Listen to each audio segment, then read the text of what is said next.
Welcome to Truths, the podcast where love for Torah, Israel, the Jewish people, and God meets fearless critical inquiry.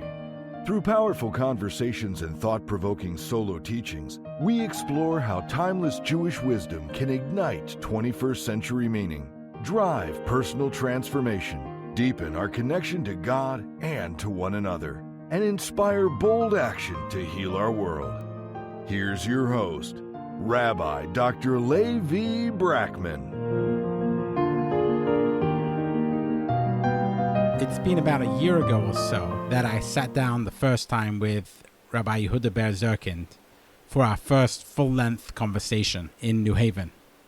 That episode stirred more than a few passionate responses and some controversy. On my recent trip to Israel, I traveled to Jerusalem to sit with him again, this time in his own home, to continue our exploration of faith, doubt, and the quest for meaning.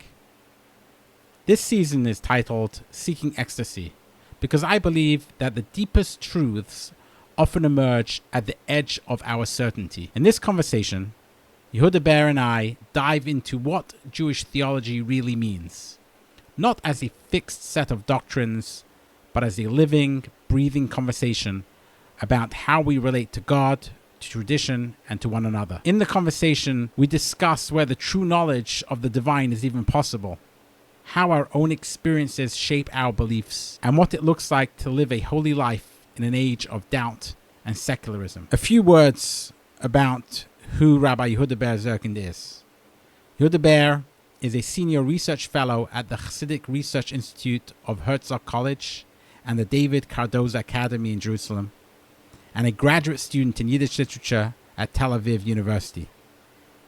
He studied at various Chabad Yeshivot, and today lectures and writes on contemporary Jewish thought, Yiddish and Hebrew literature, Hasidism, Yiddish music and folklore, and Judaic bibliography. His forthcoming thesis is titled The Sacred, the Secular, and the Sacrilegious in the Life and Literary Works of Chaim Grada. So pour yourself a cup of tea or coffee or any other drink, and join us as we weave together philosophy, personal story, and perhaps a little bit of controversy. So now let us begin our conversation. It's good to be here in Jerusalem with you. Yeah, likewise. Last time Real pleasure. Last time we had this recorded conversation, it was in Connecticut, in the United States. People ask me, what brings you here? And I feel like I don't need an excuse to come to Israel as a Jew. But I'm also doing a new season of the podcast, and it is being titled Seeking Ecstasy. So I'm really excited to have this conversation with you. And let's see how we can weave Seeking Ecstasy into this conversation. Right. I want to talk about Jewish theology and narrow it down to like a personal Jewish theology. So tell me about some of your thoughts on Jewish theology. Yeah, okay. So I think it's important to mention just from the very outset that people talk about Jewish theology. And the truth of the matter is there are many Jewish theologies. Mm-hmm. There's more than one Jewish theology. Should we define theology first, so we know what we're talking about? I think that is a very, very good question, because sometimes theology, spirituality, psychology, anthropology, and all kinds of G's can get woven into the mix. So I think it is essential to define our terms. And sometimes I would say that the endeavor of Jewish theology, the quest for Jewish theology, is engaging in that question. In other words, it could be that we don't have our terms fixed when entering the conversation. And part of the conversation is trying to figure out the different strands that are woven within the enterprise called Jewish theology. So I feel that anthropology, peoplehood, spirituality, existentialism, all these psychology could all be part of Jewish theology. But what I would say for me, what Jewish theology is primarily a discussion about God or the divine and religion. How does my life relate in the broadest terms possible to the notion of God, divinity, religion, and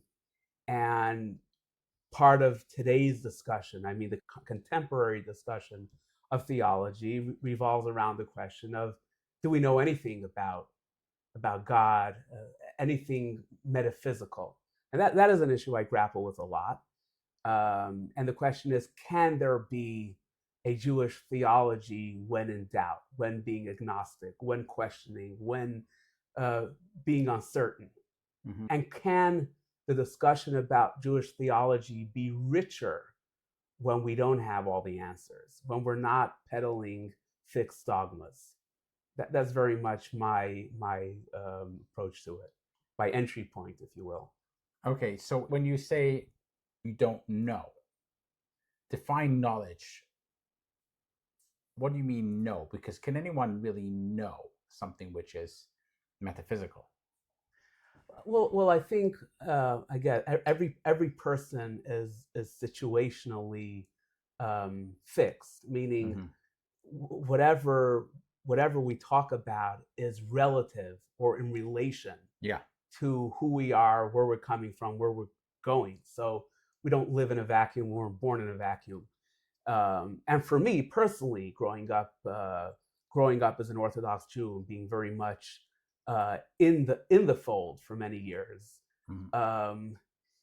There is a certain belief and trust in what we call the Messiah, the tradition, mm-hmm. the theological package that we're taught. Yeah. And that is almost taken as a self-evident truth. We hold these truths to be self-evident. And so is that the knowledge that we're talking about here? That one is doubting, or? Yes, for me at least. For me, the knowledge is not a first-hand knowledge, because I don't have the hubris to say that I know anything firsthand about God or the divine, that I can be sure of God's existence or not, or of anything else. I have my own experience that I might interpret mm-hmm. in light of certain beliefs. I have strong religious impulses, but there's a difference between a religious sensibility, a religious impulse, and saying we know. I think we have to be cognizant, and I think the word is acknowledge that we're living in a very, very strong age of secularization and doubt, especially about the metaphysical. Mm-hmm. So the question is, what does it mean to be religious? What does it mean to seek the divine in an age where I can't just work off dogmas that I accept blindly, blind faith, or there are those that are really convinced, but that's not my experience. So I'm not coming from a place where I have real concrete knowledge that I can be certain of. Definitely not mathematical knowledge, like anything near 2 + 2 = 4. Yeah, and anything of that sort. It is more of a spiritual orientation to life. And the question is, and I want to broaden the conversation both for those that are more greater believers, meaning that they're more inclined to belief in God, more inclined towards accepting, let's say for Jews, the 13 principles of faith as articulated by the Rambam, by Maimonides, but also for those that may be agnostic, for those that may even be atheists, for people that doubt. Is there anything about divinity, or call it the quest for transcendence, that can somehow be loosely titled theology, in the sense of what I think is really the essence of religion? I'm right away giving an answer on a certain level, as I think really the essence of religion, at least for me, is the quest for transcendence. The quest for transcendence, whether or not that transcendence is reaching a deity, a God, which is beyond the world, as a real entity, ontological being outside the world, mm-hmm. Imagined as a being that is a personal God, even who has will, who can command, who can create. Or for some people who may be skeptical of that, a transcendental element of reality, a higher order of being, what we might use a word chaye olam versus chaye shah, eternal life, the true nature of being, ultimate reality, mm-hmm. as opposed to fleeting reality or day-to-day concerns. And I think right away, I think that for me, the struggle of living a religious life, broadly defined as how to sanctify life, and we'll get to that soon, but also differentiating between the kodesh and chol, the holy and the mundane. We use the word profane, but the mundane. And we can talk a little bit more about that as well. In general, in terms of Jewish theology, there has been a narrative arc, if you will, like the literature, a trajectory, a process of learning, understanding, changing my mind on different ideas, and growing up in the Frum world, the Orthodox world, the Chabad world, has given me a certain vision of theology, which is focused very much on what's called religious obedience, conformity, piety in conformity, and accepting the package that I was taught as a kind of, sorry to use that word, gospel truth. This is the truth, and there is a Jewish theology, and not only is there a Jewish theology, but the Jewish theology is of cosmic significance, meaning not only did I grow up with one view or one version of what truth about God, about divinity is all about, but I was taught to believe that there's a particular doctrine about life which is God's blueprint for the world. And one can call that a very fundamentalist view. That we know what God wants, we know what God's purpose in creation is, we are cosmic players, and that is very empowering on some level, because if you are part of the grandest game to ever take place, then of course you feel buoyed by that sense of mission, and you essentially become a missionary. You try to convert other people to that truth. But do you think that in the beginning, let's go all the way to the beginning of the Bereshis, God created man in his image. Was that not some kind of we're cosmic people now? If we're all created in God's image in some way, are we not cosmic people? Is that a theology which you were brought up with, or is that a biblical Jewish theology? I think it is a biblical Jewish theology. I think the image of we are created in God's image is something which is a very, very profound religious idea. The question, though, is, do I take that particular picture, that particular image, as the be-all and end-all of the entire purpose and plan and master plan of creation? Growing up in Chabad with the belief of Yehudah of that God, the expression of the Saba,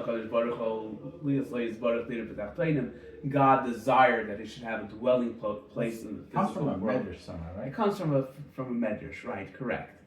I don't know if it's Tanchuma Vayakel or if I'm mistaken. Forgive me, but the idea of being, because in the Zohar it gives a different reason. And that was, if you want, some of my earliest heretical thoughts, where I read and learned that the Ramchal, based on other Kabbalistic sources, gives another reason for the creation of the world. God's nature is to be good. So God wants to be benevolent and beneficent and give humans, bestow upon them his bounty. And that is why he set up a whole system of Torah mitzvahs and all that. What I'm trying to say is that I grew up with a very, very clear, but also fundamentalist, in the sense that this is the fundamental truth. And we know exactly what we're doing, why we're doing it. And that's why, by the way, I believe that the Lubavitches, where I come from, why they're so successful. Because they believe that going out there, I don't know, in India or in China or in Idaho, Montana, wherever it is, and spreading again, using that, spreading the message that is relevant, that is fulfilling the cosmic purpose, God's master plan. So there's something very comforting, but for somebody who starts doubting, they don't have that certainty anymore. Yeah. And a theology is a small t, not the Jewish theology, not the master plan of creation. And I guess a lot of things where I differ, and this is what I'm going to get into, where I differ is that I was taught that the Torah is the God's blueprint for creation, God's guidebook, playbook for his purpose in creation. And that's very much the Frum worldview. Today, I look at the Torah as a guide for life. As a Jewish person, I learn from the Torah, and I deem the Torah as a sacred and essential to my religion. But I'm less certain about knowing for sure this represents God's master plan for So what theology does the Torah suggest to you? So, first of all, I think that it would be correct to point out that the way I see it now, coming from a more, critical academic approach, not critical in criticizing, but evaluating carefully, there's more than one theology in the Torah. And as I heard from a young Bible scholar by the name of Dr. Ariel Sari Levi, he says that the Torah is the first book of Machshevet Yisrael. Right. Torah itself is a book on Jewish thought. In other words, in the mainstream Orthodox conception, if one views the Torah as God revealing his definitive truth, so it is not a book about Jewish thought. This is God revealing himself. God is telling him the truth about life. It's like this is the DNA, the spiritual DNA code about life. Yeah. It is not a reflection about life. This is actually telling you the DNA of life.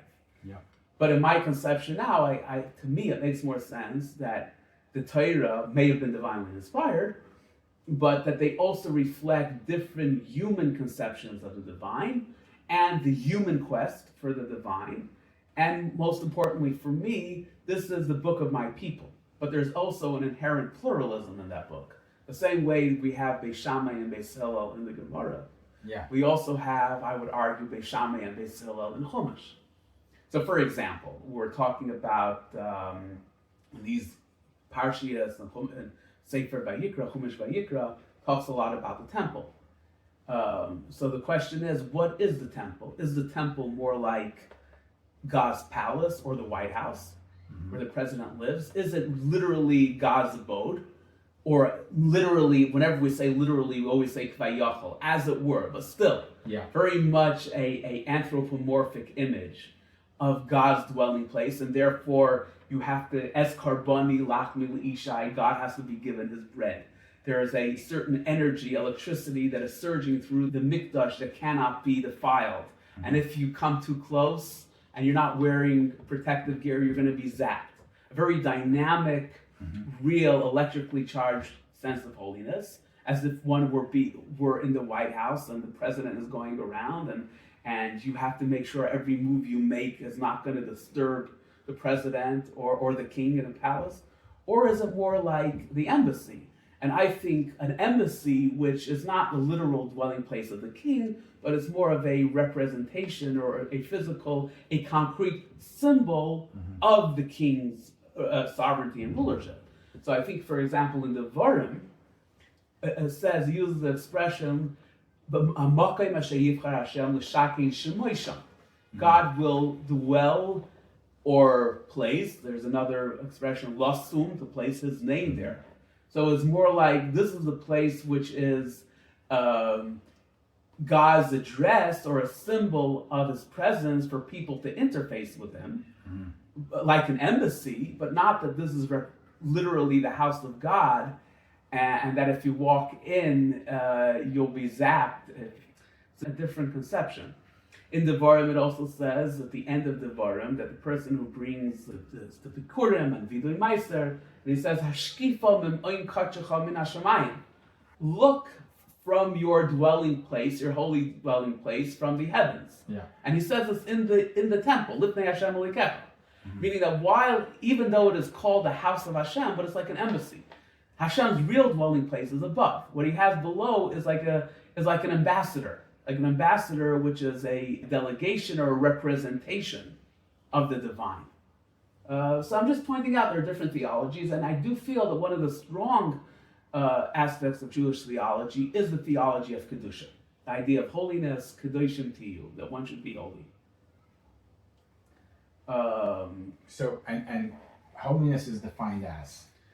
Holiness is a vague term, admittedly, and it can mean many different things, and different people, different commentators have meant different things, but I think that your question before about the difference between a scholarly approach and personal is relevant and useful here, because on a personal level, I think for me, Kedusha means trying to live a more noble life, trying to live a life which is more in consonance with the divine, which means being holy, being more moral, being more ethical, being preoccupied with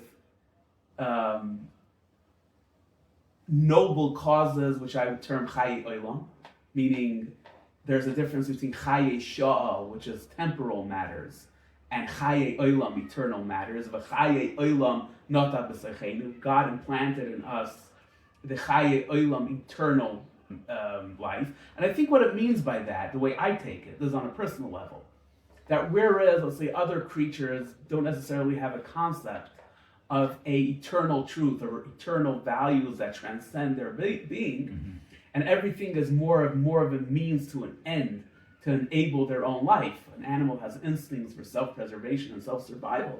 So we can also work in that mode of Chaye Shah, the temporal life, meeting the needs of the moment. But then there's also a higher dimension, which is Chaye Olam, which is acknowledging that there's a higher plane of existence which is eternal. There are values that are eternal. Justice, kindness, truth are eternal values. Yeah. They're not contingent upon my life.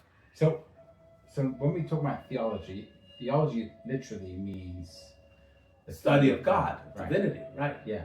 So how is this which you described, to summarize, the need for holiness, ethical, moral holiness is what you're describing, and this idea of preoccupation with Chaye Olam, which is more of a transcendent concerns rather than the mundane physical concerns, which we call Chaye Shah.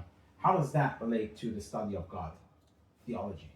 And the other follow-up question which I have for you is, what are the influences? You spoke a lot about your upbringing, what used to be, and now here we're talking about what it is now, correct? The way you see it now. Right. So you've come to this new formulation of a theology, a personal theology, which is why very often there's any number of people I could sit down with, I've been asking their theology, and they will just basically parrot fashion something they read in a book somewhere, or they heard at a shir somewhere, right, which is a lot less interesting for me sitting here having these conversations for the Seeking Ecstasy season of the podcast, because you can look up those books, whereas you've come to this differently from a much more thoughtful perspective. So the follow-up is like, how did you get from what it wasn't to what it is? Okay, for me, although I don't want to be arrogant and say, what it isn't, I feel... Or what it isn't for you. Today, where I've maybe grown, matured, thought about, maybe some will think regress, but I feel progress, not regress. So first of all, the idea of holiness as related to God, I think, is rooted in the parsha that we just read last week. Today is Sunday, Parshas Emor, but this Shabbos, yesterday, Achrei Mois Kedoshim Tiyu, right? Kadosh Ani Hashem Elokecha. And be holy because I am holy. And one of the interpretations is known as imitatio Dei, imitating the divine. Mm-hmm.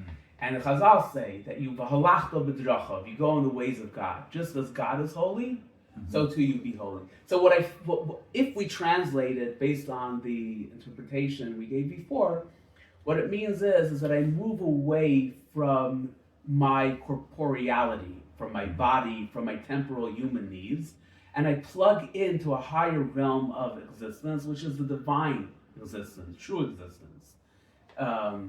And that can mean different things. But for our purpose right now, what it means is God is on a holier level, represents morality, some degree of perfection, but I don't want to confuse that with the medieval concept of perfection. There's an Aristotelian concept of God being perfect. I don't want to get into that. Here's more perfect in action or representing nobility, kind of moral perfection. So why do you want to imitate God?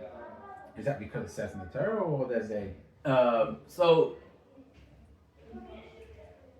first of all, I think as a human being, we all have a need for self-transcendence. Yeah. If life is just about, if we are the end, there's no higher end, then we're in a really bemoanful state. Because if the buck ends with us, then really the question is, why go through it all? The reductionist, physicalist kind of perspective. Yeah. There's nothing more than... And not only that, if life is only self-serving, if what I call is, if we believe in self-theism as an ideology, that all there is to life is the self-aggrandizement, and we live also in a consumerist world where everything is about consumption and about commodities that satisfy our needs and our interests of consumption. And life is all about, and also marketing is about creating an imaginary need, and creating that need will mean that there's a consumer who's going to buy it, so the company is going to make more money, but it's a kind of philosophy of life where what really we are here for instant gratification, for self-gratification. So I just think even on a human level, the quest for religion and spirituality is understanding that if the buck stops with us, if there's nothing greater than just enjoying life, so if we're going through a hard time, why go through life? If it is only about ourselves, then it's very, very empty. Whereas if we can understand that there's a level of meaning and purpose, or as JFK said, ask not what your country can do for you, ask what you can do for your country. Meaning that there are higher ends, that I am in the service of higher ends. So then it even on a selfish level, it gives my life more meaning. I upgrade my own life from Chaye Shah to Chaye Olam. I upgrade my own life from just being... We're talking about God, so clearly God is a religious concept, right? Some people like William James would consider any kind of religious experience to be a deeply personal experience. And any kind of personal theology we're talking about is, by definition, religious. Would you agree with that?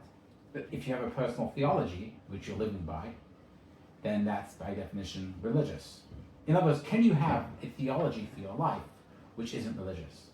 Well, I think that one could have that's a good question, because theos, I think, means a deity. Right. So technically, the definition of theology might preclude somebody who's a non-deist or doesn't have room for a God.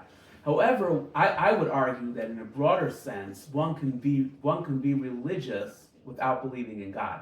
Because if religious means a propositional faith which is contingent on certain beliefs or on certain metaphysical facts, so then maybe an atheist or an agnostic cannot really be religious.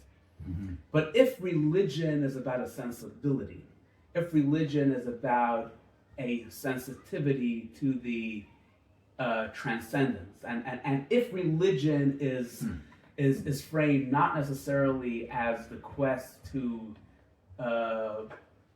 be obedient to God, or it is not about belief, what I believe or what I do in terms of religious conformity, but it is a quest to raise my life above the mundane dimension of existence to a higher and holier realm. Like, for example, I would argue that even an avowed atheist can also, an avowed atheist do have a sense of sanctity.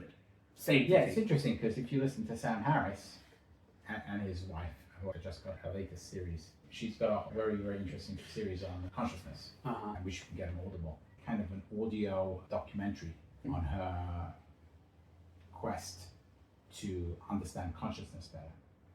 And both Sam and his wife are both meditators. And you can sense that they have a sense of the transcendent and what they call consciousness, or that deeper sense of self, which is not the exterior self. It's Chai Olam, not Chai Shah. So, but when I listen to them, I hear them talking about God, just not saying the name God. In other words, they're dancing around it. I think God's been given a bad name from the very supplementary views that a lot of people have of what God is. Now, God, to most more sophisticated thinkers, God isn't this little old man sitting on a cloud with a long white beard. Right. Right. That's the Santa Claus version of God. Right. So the question is, this transcendence that you're talking about, how is that? Are we talking about God, or are we talking about something else? The question is, how do you define God? Do you define God as a noun or an adjective? Meaning, is God a being, an ontological being? And I'm saying, I have my metaphysical questions. I have my doubts. I don't know one way or the other. Yeah. I don't have any conviction because, to be quite frank, because I don't have firsthand experience or definite experience of God. God did not reveal himself to me in such a way that I can be certain that the God of the Bible exists. I didn't have that. Rather, I had a certain trust in what we call the Messiah, which means a tradition. Mm-hmm. The tradition that I grew up with. Once I lost my trust in that tradition because there were all kinds of questions that made me question it. So all of a sudden, how do I know what the tradition tells me about God is true? Nevertheless, I am not readily going to dismiss, I'm not a reductionist who's going to readily dismiss all claims of God, like, oh, do you believe in a fairy, or the tooth fairy, or Bigfoot? There are a lot of atheists who use that example. Well, do you believe in a unicorn? Do you believe in UFOs? So why should I believe in God? Okay, I hear them. I understand. I can be skeptical as well. I do question. But first of all, not only is a different magnitude of it has more relevance to the question of God than whether or not a unicorn exists or not, or whether demons exist. But also, I think that there's a bigger question, because the question of God really touches on ultimate reality. Yeah. Whereas the question of Bigfoot does not touch on ultimate reality. And I think whatever... That's a more important question, yeah. Yeah, and therefore, I am open. What I'm trying to say is, I think there is a notion of theology or religiosity that one could, in the most conspicuous or the most obvious sense, would be related to God as a deity. But also, if one looks at God, views God as an adjective, as a definition of reality, as a describer of reality, divine goodness. To be good is to be divine. The divinity in the universe, the dimension of the universe which inculcates meaning, or which transcends the physical. It transcends the physical, right? The things that we deem eternal. So then, yes, that there can be divinity as an adjective. And I think there are many people that, even if they did not believe in the supernatural deity and the ontological deity, they definitely had a sense of godliness as an adjective, as the godly dimension of reality. And therefore, what I'm trying to argue is that while 100% traditional Judaism or any traditional theistic religion, for that matter, is rooted in the belief in a deity, I think the concept of holiness, of transcendence, is not dependent solely on that conception of God. We can gloss over whether God came down on Mount Sinai. No, let's not gloss over that, because that's a really, for the Jewish religion, that's a really important part of the theology, is that God descended upon Mount Sinai and spoke to man and gave them the Ten Commandments. And then, in a sense, betrothed the Jewish people. When you think about that, and you think about all the people who, received revelation from God in the Torah. Right. Abraham, Isaac, Jacob, they all had these revelations. What was going on there? And what did they tell you? What does it tell you to you in your life? I mean, how do you view that? So first of all, I wasn't there. I'm not privy to such an experience, to be quite honest. I'm not trying to be cynical and brush it. I'm just trying to be honest. Meaning, I believe, and I truly believe that those descriptions in the Torah are not fiction. They describe something. Yeah. What it is, I don't know. What exactly it is, because I wasn't there, ilu yadaita vayisef. It takes one to know one. I'm not one. Yeah. So therefore, I don't know one. Meaning, I don't know exactly what it's referring to. James Kugel, in his book The Great Shift, deals a little bit with it. But I don't have that. I wasn't privy to that kind of revelation, so I don't know what that means. There can be moments of insight. There have been moments in my life where I felt that whatever is happening is being divinely orchestrated. In other words, there's a power beyond me that is taking hold of me, not in a vision or in possessing me in a spiritual way, but that there were times in my life that I felt that whatever was happening, although I thought I was making the plans, I was pulling the strings, really there was something else pulling the strings. One can call it God, one can call it fate, one can call it destiny, but that there was something higher, greater than me or beyond me that I was fitting into a larger script, and I wasn't the one who was writing that script. Yeah. I was a pawn maybe or a puppet in somebody else's. Okay, so going back to yes. to the theology and what one takes then from, so they weren't fiction, right? They represent something real. You just don't know what it actually represents. And I definitely do feel that part of it, like you take the Yechezkel's vision of the Merkava and other, that they are describing what maybe the theologian Rudolf Otto would call the numinous, the great power, the great power that is both fascinating and terrorizing. Mm-hmm. And in the Torah, there's this word used a lot, phrase Kavod Hashem, and it describes that the Kavod Hashem, the glory of Hashem, the Mara of Hashem, the vision of Hashem is like Eish Eichla, like a burning fire. So there was an understanding that the divine glory is manifest as a real power, like the sun, for example. Mm-hmm. That the divine dimension is of enormous power, mm-hmm. and that power does reveal is both impersonal and personal. It's transpersonal, it's greater than personal, but it's not less than personal. And for somebody who questions, so the question is, do I take this literally? Or can I take it in a direction of there is a greater force, there is a transcendence, there is the greater whole, which is pulling me to move away from my own ego. Or like this word that I heard from Professor Michael Fishbane of Ani Yeshena v'libi er kol doidi doifek, meaning the way literally it means I am asleep, my heart is awake, the voice of my beloved is knocking on the door, and he says, "Open up the door for me." He from the Song of Songs. From the Song of Songs. He interprets it in his book on Shir HaShirim, the JPS commentary, and also in his book Fragile Finitude, that what Ani Yeshena, when the ego is asleep, then the libi, the heart, can be aired, can be alert, can be awake to kol doidi doifek. So is it possible that kol doidi doifek is happening the whole time? Absolutely. And right,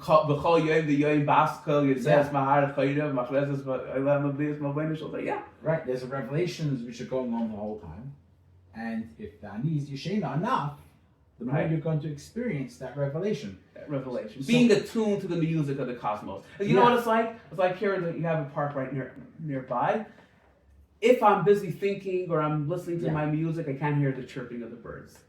Right. But if during the nighttime, when the buses are not humming and buzzing, then I can hear the chirping of the birds. Or in the morning, early morning. They're not usually there. So then you do know what will happen there, perhaps. I don't know exactly what happened there, but there were enlightened people who were in tune with the cosmos. I think that is part of it. I don't know. Is that Chaya Olam to you? Or? I think part of the great, and this is part of Jewish mysticism, it's not necessarily biblical theology, but I definitely feel there's a part of the Kabbalistic theology, is self-annihilation, bitul hayesh, where the ani morphs into the ayin. The I turns into the greater nothingness. And that nothingness is like the drop of the ocean that loses its individuality but becomes part of the whole ocean.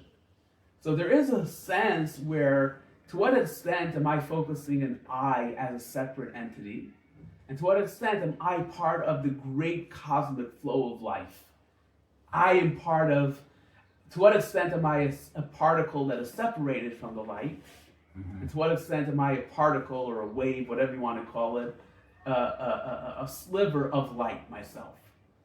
And I think part of it is tuning down the ego and dialing up the God, the higher energy, but particularly with the Torah. The language is still be holy, be a holy people, imitate God, mm-hmm. Be moral, don't hate your fellow, love your fellow as yourself, don't lie, don't cheat, don't do chamas, don't do violence, don't do evil. Because all that is seen as anti-God. That is the realm maybe of the demonic, the realm of Tumah, the realm of Sheol, of the underworld, the netherworld. There is, even in biblical theology, one can argue a separation between, I wouldn't say that they're two different beings, like in Zoroastrianism, a dualism between the good, bad God and the bad God. But there are enough intimations, even within Tanach, of a conception of the kingdom, the realm of the other world, whether it's personified or not. But there is a realm of desolation that you have in Vayikra, you should not serve to the goats, to the demons. They serve to demons. There was an understanding that there was some kind of people worship to powers of destruction, the gods of destruction, and that the biblical God is the God of life, not the God of destruction. So part of Kedusha, very much of part of Kedusha is about life. But not only in the Hasidic, in Hasidic stories, there's a famous story of Rabbi Lepler, who came to the Alter Rebbe and he asked him for a bracha for Arichas Yavim, not the life of a peasant. Yeah. And I think that is really what Kedusha is, the life that we should live. One can live for a very long time and every moment of it is only Chaye Shah. And then one can be Kainai Lamai B'Shah Achas. In other words, Kainai Lamai, one could be Kainai Chaye Olam by doing one deed in which the person transcends their mortality or their very contingent reality, their limited reality, and they do something for humanity, for kindness, for justice, for goodness, for holiness, and which is a redemptive act. They do something heroic in which they're able to transcend who they... And sometimes that one moment, which makes the difference whether or not a person will be remembered for eternity or not. That's that transformational moment that transforms their life. There's a lot of conversation around that. I know William James talks about it a lot. That you have this, you can have this one religious conversion moment. Yeah, exactly. Where all of a sudden you have this unitive experience where everything is clear. People have this epiphany, and then something then changes. That people who describe that people who are addicts and other kinds of things before, all of a sudden they don't desire to drink anymore, and they've become just different people. You see the light in a moment. Yeah, they saw the light and they convert. So it's living more of a spiritual life. This is a very traditional kind of viewpoint, it sounds to me. First of all, it is traditional in many ways. I'm not going to deny it. We'll talk about the more untraditional stuff in a moment. But there are different levels of you're taking it to seeking ecstasy, looking for some kind of supernatural or mystical experience. I think the holiness of the Torah is a very, pardon the expression, prosaic holiness, at least on a basic level. Sanctify yourself in the mundane reality. Yeah. Don't cheat, don't steal. It's not about meditating on a mountain and getting any deep insights into reality. It is taking part of Kedusha, and I think this is very much the biblical concept, is infusing Chayil with Kodesh. And now I'm going to get into the more critical. On the one hand, though, first of all, the revelation of Sinai itself was nothing short of a mystical experience. But then you do have later where the Zirkind, Moshe and Aaron and Adam and the Zirkind went up. Right. And they saw these visions. Vayesu Elokim, Vayochlu, Vayishtu, Tachas Raglov, right. Saper, Gesem Hashemayim L'Toya, right. So, these were very mystical experiences that were happening. There certainly was some kind of mystical experience. So with the Torah, it's not just do's and don'ts, it's also... No, 100%. And I would add, something that I can relate to in a very different way, but perhaps related, is I remember when I was 12 years old, I went to Vienna, and there's a place called Schloss Schönbrunn. The Schönbrunn Palace is where Franz Joseph's palace. Mm-hmm. I remember when I first saw it, there's actually a observation point or like on top of the hill when you can look down and see the entire estate. And I was just like, my mind wide open. I never saw such splendor in my life. It was an incredible moment. It's like the little child who discovers things for the first time. Like, I was wide open, gaping wide open, my mouth. And I would think that Moshe Rabbeinu seeing that, let me see this great sight, Hasnei Nenu Ukal, or Yeshaya Kadesh Kadesh Kadesh Hashem Savois Melech Ha'aretz Kavoidai. Yes, that it was a visual experience of something very, very profound, something that Heschel would call ineffable, something tremendous. And seeing that vision of Lach Tachas Raglo Kamaisel, however we understand it, is what maybe Otto would call the numinous. You saw, like somebody who never saw the sun, and all of a sudden they see the sun. Wow! How did I know? Or in today's day and age, when you first discover AI, what AI can do, it is a discovery. It is an epiphany of sorts. Like it changes your view. Some people call looking at planet Earth from outer space. I never did it, obviously. The overview effect. There's still time. Yeah, there's still overview effect. Yeah. All of a sudden, there's a mystical experience of seeing a certain grandeur. That there was a certain grandeur, and Heschel talks a lot about that. His way of religiosity is cultivating a sense for the ineffable, radical amazement, awe, wonder, the grandeur of being. It could be on a certain level, one can interpret visions in Tanach in a similar way. I think the effect was similar. Right. Meaning they saw, I think the word is Moshe Rabbeinu, I'm going to move, all of a sudden I am shifting gears, I'm shifting consciousness. You have people that say their first psychedelic trips, I never had one, I never took any of them, but that was mind-altering for them. They saw a vision which completely changed the way they look at things. So yes, there is an element of ecstasy there, but I think for the Jewish tradition, Har Sinai, there was Hagdala Sa'ar V'Kidashta, again, sanctification, because of the great power, God's presence being revealed at Mount Sinai. But b'Mishoich HaYovel, after the revelation, see, Hema Yalu Bahar, you can go back up. What is the continuation of Maimed Har Sinai? Is the Mishkan. Yeah. And the Mishkan is very much about the holiness in the camp. So I think a good way to describe it, the biblical theology of holiness is the following way. Imagine our bodies. We have a heart, and the heart has to pump blood to all the different veins. What happens if we start eating stuff or doing things, not keeping our watching our health? And the arteries start being clogged. Mm-hmm. And essentially, what I see, the theology of holiness of the Torah, is that the desire is that blood flow, or that electrical current should suffuse all of reality. The Nikdashti B'Soich B'nei Yisrael means that God's presence, holiness, should be manifest throughout all of Israel. Now, in the biblical conception, God's domain is not only the temple, but also the land of Israel. That's why if somebody clogs the arteries, if somebody does an Aveda, somebody defiles the temple and the sacred grounds, the estate of the king, the land is going to chase them out. Is going to literally vomit them. Why, the same way, if a virus starts coming, a healthy body is going to fight against it. Yeah. So essentially, the way I see the Torah, there is a fight, a struggle, a process between the forces of God, the forces of Kedusha, which is God going to be present?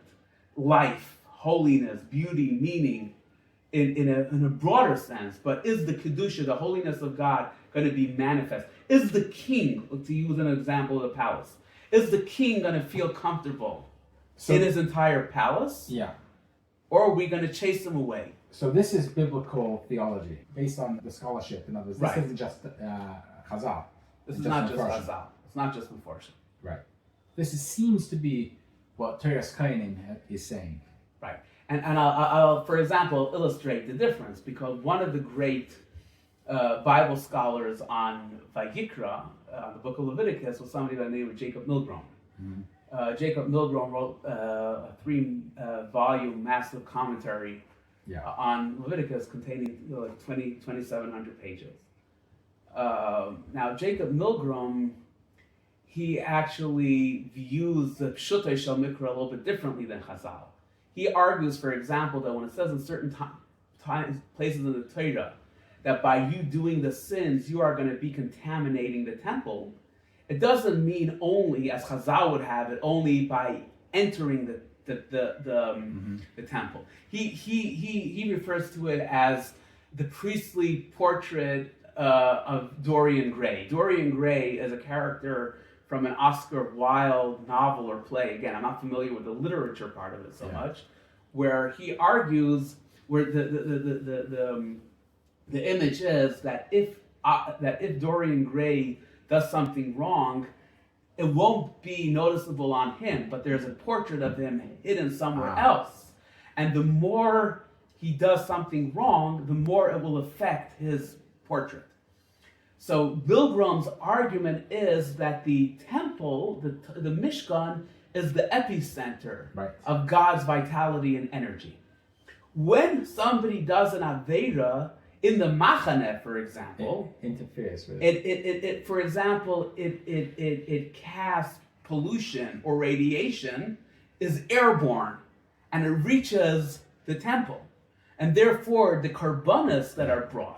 For example, the karban chatas, which we usually translate as a sin offering or an offering of atonement, or Yom HaKippurim, the Day of Atonement, which is seen as forgiving of sins. He actually says Kippurim comes lechaper, which also means to sanitize, to clean. Mm-hmm. And chatas, how do you say a disinfected in Hebrew, modern Hebrew?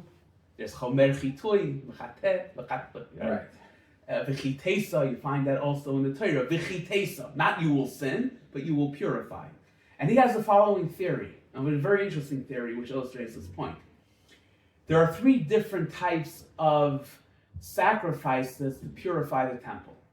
One chatos, one purification offering, the blood of it is daubed on the corners of the altar in the azara, or the animal sacrifice altar, which is in the courtyard, which is not in the holy, which is the lowest level.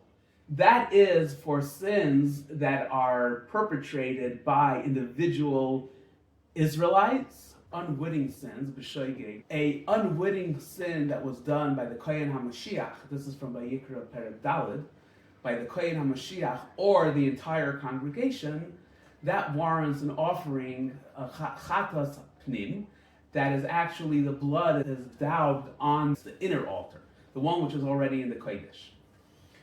And finally, once a year, there is a karban chatas that the Kohen Gadol brings into the actual Kodesh HaKadoshim, the Holy of Holies, to purify the inner sanctum, the Kodesh HaKadoshim, from the wanton sins, the brazen sins of the Israelites throughout the year. So the theory is that there is a, if you will, I don't use the word tug of war, but there are 2 opposing forces that are at play here. On the one hand, there is the force of holiness, and the closer to the sun you are, the more likely you are to get burnt, and therefore a Kohen Gadol, this is a concept of graded holiness. Yeah. Somebody, in order to enter the Kodesh HaKadoshim, one has to be really holy, and that protects them against the dangerous, the high voltage, and therefore only the Kohen Gadol can go in. Somebody else, a stranger, will die. Somebody who's not the Kohen Gadol, the Zor that goes into the Kodesh. Then there's a lesser level of the Kohen.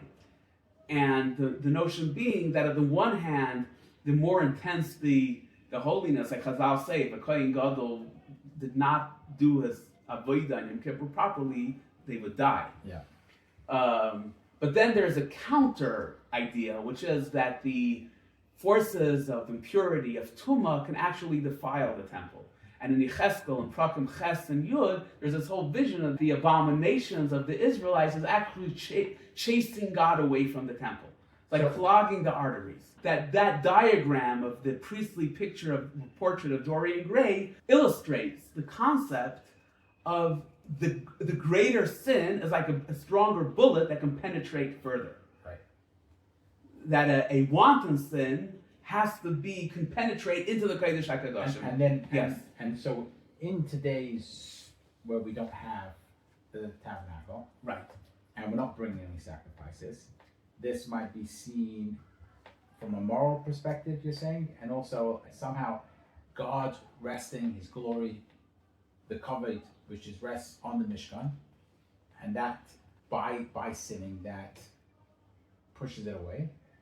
So in today's day and age, I mean, a similar kind of thing. If you want to have the glory, if you want to have connectivity, communion with the divine, then you have to make sure that you're pure, you're holy, you're acting in an ethical, moral way, but you're also not shooing God away. You're not called blocking the arteries, so to speak. Okay. Mi Yala Bahar Hashem, who's going to ascend the mountain of God, the Ki Kapayim of our Levo, somebody who's clean of their actions. So this would be, I think we hear clearly the differences, slight differences from the scholarly perspective versus the Mefarshim. But how do you personally take this? In my personal life, because you're a biblical scholar. Well, that's my hobby. Today, well, more than we haven't discussed it in this conversation. Yeah. But we have discussed how biblical scholarship with the documentary hypothesis is something which you've been convinced about. A version of the composite authorship of the Torah, as opposed to the strict model known as the documentary hypothesis. But okay. And I also want to take it on a personal level. Go ahead. Yeah. So even someone who studies that can still look at the Torah, take this and say, okay, I can take this to my life and live it. In other words, having the documentary hypothesis in your life doesn't preclude taking these teachings, these truths to one's lives as a guide for life in many ways. Yeah. Even if one doesn't believe them as being necessarily, they have to be an infallible truth that can never be reinterpreted, if you will.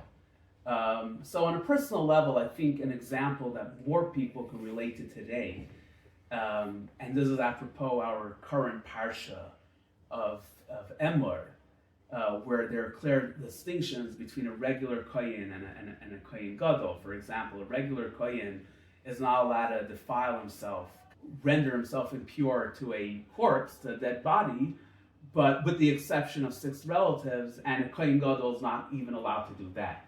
A kohen is allowed to marry a widow, but he's not allowed to marry a divorcee. The kohen gadol has to marry a virgin, according to this week's parsha. The idea, again, is graded holiness. But the way I would take it in today's day, for example, a question that people can relate to is, let's say, about vegetarianism. Mm-hmm. Vegetarianism is a certain ethical ideal, and Cook wrote a whole monograph called Chazon HaSimchonut VaShalom, the vision of vegetarianism, and he actually argues, and that's right, that before the flood, we weren't allowed to eat animal meat. So it's really a concession to human frailty, to human bloodlust, that we eat meat. So he believes that when Mashiach will come in the future, it will be a return to this vegetarian ideal. He even claims that the korbanos will also be vegetarian. Va'orva Hashem minchas Yehuda B'Yerushalayim. A mincha is made of flour, is vegan, it's not animal. But what I'm trying to say is that I think on the one hand, there is a question, there's always that aspiration of increasing holiness. And that can also be on a moral level. Like maybe at one stage I will reach the point, I'm not vegan or vegetarian, but maybe at one point I will be. Meaning, and also questioning, am I really on that level? Am I on that? Am I a kohen gadol? Am I a kohen? Now, or not? Am I on that level? Because sometimes, if we're not on that level and we take on holiness, then we can be a chassid shaita, then it can be misplaced, and it can even be destructive.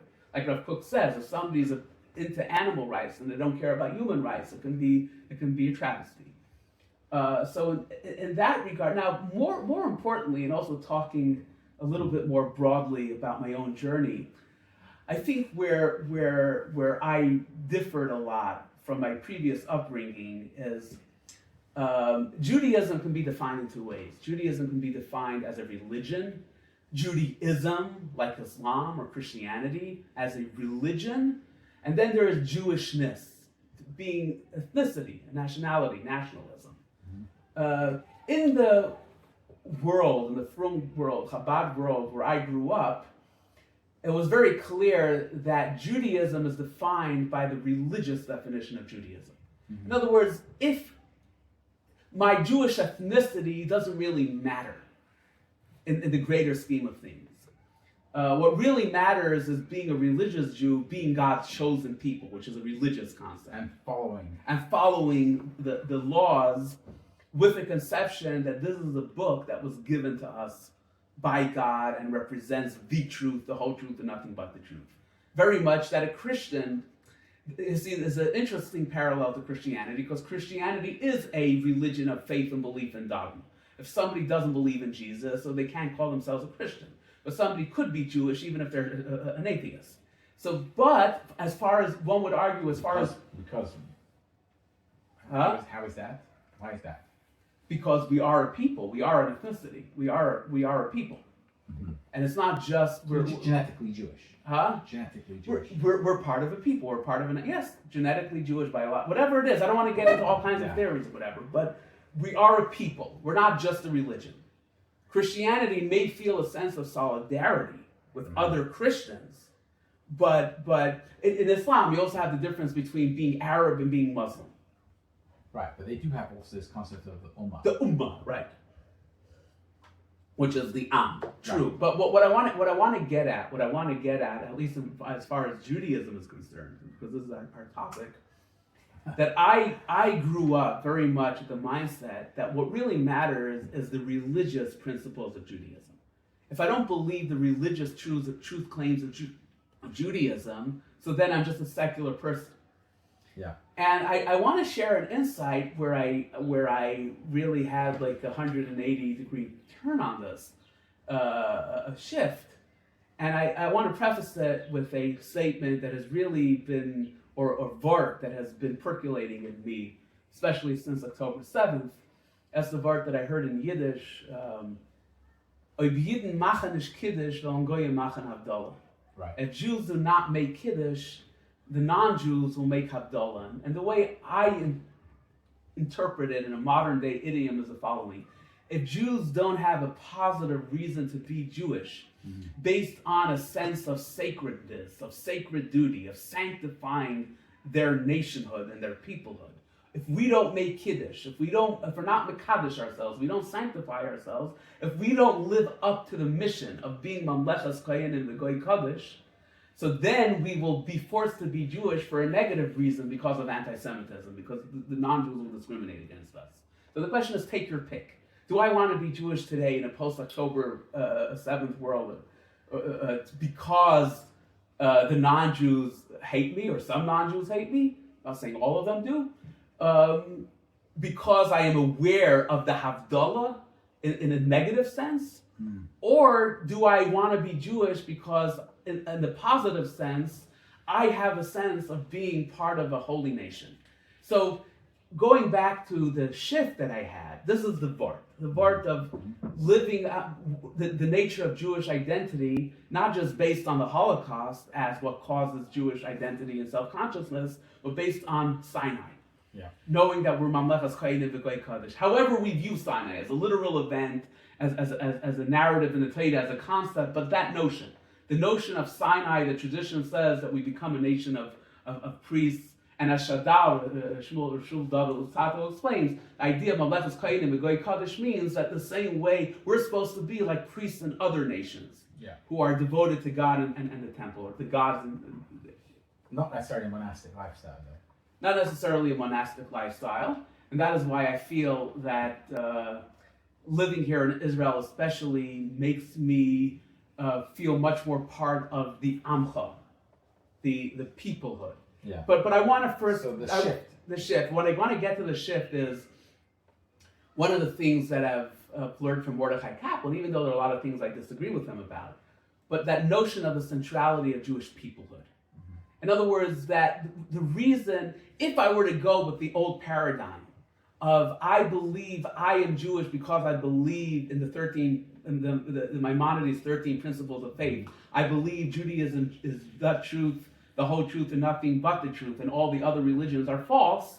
So then, if I question that, my relationship to Judaism would be very tenuous, because it's based on a metaphysical belief system based on the veracity of certain religious truth claims. If, however, my religiosity is based on the understanding that we, the people, like the preamble of the Constitution, meaning that we are, the Jewish religion is the religion of the Jewish people. Yisrael are koidmin lo'iraisa. Jews precede ontologically the Torah. The Torah is there for the Jewish people. Now, yes, the mission of the Jewish people is to bring God into the world, to bring holiness into the world. But if I understand, it's not a question of, I no longer adhere to the fundamentalist view that I know exactly why God created the entire universe. I know God's blueprint. I don't know. I remain agnostic about that. What I do know is that I'm a biological Jew, and I do know that part of the Jewish tradition, part of our self-concept, whether it was revealed by God on Mount Sinai, or whether this was a divinely revealed insight by a prophet who had an inner revelation of God, or even if it was made up, quote unquote, by Jews, my ancestors, who were seeking the divine, who were seeking that transcendent connection. And they viewed themselves, they came to believe themselves as Bonim Atem LaHashem Elokeichem, as children to God, and as Mamlechas Chayin v'Goy Kodesh. I think that remains the cornerstone. That should remain the cornerstone of Jewish identity, even of somebody who's totally secular. And I think that even today, even really secular Jews... Which leads to like a very, very interesting paradox, if I may. Because what you're saying is, right, that... That yeshiva, she grab a finger, What you're saying, one second. What you're saying is, on the one hand, right, I don't need to believe that the Torah is necessarily the truth, capital T. Right. It didn't come from God necessarily 100% dictated by God to Moses, etc. However, in this book, which came about somehow or other from our ancestors, it says that God came and he told us that we should be a Mamlechas Kodesh. Therefore, we should dedicate ourselves to God as the Mamlechas Kodesh. So in other words, you can start off with agnosticism about the veracity of the book or about the origins of the book. Correct. Right? But because this is our book, therefore now we're going to become religious people because the book tells us to become religious people. Do you see the Absolutely, it's not somewhat. It is a great paradox, but I would say that even if you take, let's say, a liberal Jewish notion of tikkun olam, even if there's some aspects of it that I think are downright dangerous and extreme, and especially in today's climate, I don't want to get into that. But at the heart of it, at the core, I'm not talking about the psoilos, about the waste byproduct of it, but at the core is a sense that we are supposed to be a light onto the nations. Right. And I think even the most secular Jew understands that what justifies their existence is tikkun olam, that we need to make the world better. We need to bring God into the world, however they understand divinity, make the world a better place. And again, so everyone gets to the same place in the end. But let me broaden. Yes and no, because I think a religious person will focus more on the ritualistic mitzvahs, for example. Kashrus, let's say, will be more important, let's say, than vegetarianism. Whose shechita it is will be more of a burning issue than whether or not we should be vegetarian. Yeah. The question of shatnas and a beged will be more important, let's say, than being honest in business and stuff like that, because that's more of an ethical mitzvah. For the liberal person, and including myself, who relates more to Ben Adam Lachaveiroi, that takes center stage. Not that I don't observe ritually, but it's a matter of emphasis. It's a matter of emphasis. So that's why I do feel there is an element of yes and no. And I would also add to what I said before, is that to me, the idea of Bamblechas Koyanim v'Goy Kaddish can be understood prescriptively and descriptively. A religious person is going to believe this 100% and going to believe that this is God's blueprint for the world, and therefore there's the mandate Kedoshim Tiyu, this is an absolute word of God.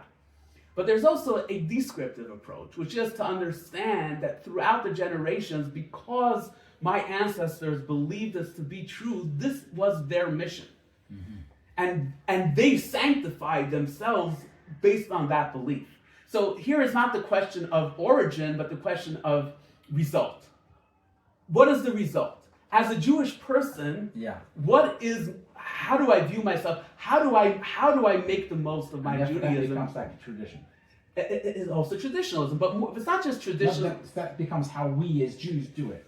Right. And therefore, it's not just like Mordechai Kaplan says, Jewish folkways, like dancing the hora, singing Hava Nagila, drinking borscht, eating bagels and lox. It's not just the custom eating knei blach and latkes. It is really a higher divine mission, which is religiously based. In other words, I believe very much that even a secular version of Judaism, or even a less orthodox Judaism, is, whether you like it or not, based on the religious conception of Judaism, of being a nation of priests, a kingdom of priests and a holy nation. Even Reform Jews, or even completely secular Jews who are the warriors of social justice and tikkun olam, there may be secularizing a religious concept. But it begins from Kedoshim Tiyu. It begins for Goy Kaddish. Yeah. And therefore, again, what I'm trying to say is, unlike my previous paradigm where this is the truth, and there's a binary between truthhood and falsehood, this is the truth, the whole truth, and nothing but the truth, and other religions aren't. Today I can believe, and I do believe, that there are holy people of other faiths, and they also are able to approach God in their own way. And I believe there's a lot of value and perhaps truths in other religions as well. But the reason why I'm practiced Jewishly and I'm not interested in another form of practice is because this is my language. Yeah. And if someone's going to say that English is true and French is false, for example, or Hebrew is true and Yiddish is false, then you missed the boat. Yeah. The point is, this is your language. Now, I know this sounds heretical to a typical Frum point of view, but that's not this is where I am today. Yeah. This is what I've come to understand. I could be proven wrong, I could be mistaken, but based on my critical approach to scholarship, the idea of Jewishness as a form of national identity is a starting point. I infuse that with a religious consciousness. I would argue further that even secular Jews have essentially secularized a religious concept, a religious definition of Jewish nationalism, which is to be moral, to be holy, and they understand that to be their mandate. Because I'm also a religious person, I see value in religion and ritual observance, either as promoting holiness, like Shabbos, I think, is a great example of a day that is meant to focus on Chaye Olam, not Chaye Shah, on what is transcendent, what is eternal, not on what is temporal. But overall, and I also do many ritual mitzvahs because I think, and also part of the nationalism, let's say kosher. Rabbi Louis Jacobs spoke about the genetic fallacy. Genetic fallacy is, people say, well, it could be that kosher or laws of purity, laws of nida, let's say, emerge from primitive taboos. So it says, yes, maybe, as a critical scholar we think about it, but on the other hand, because as a nation, this is how we sanctify ourselves, so it can also be symbolic.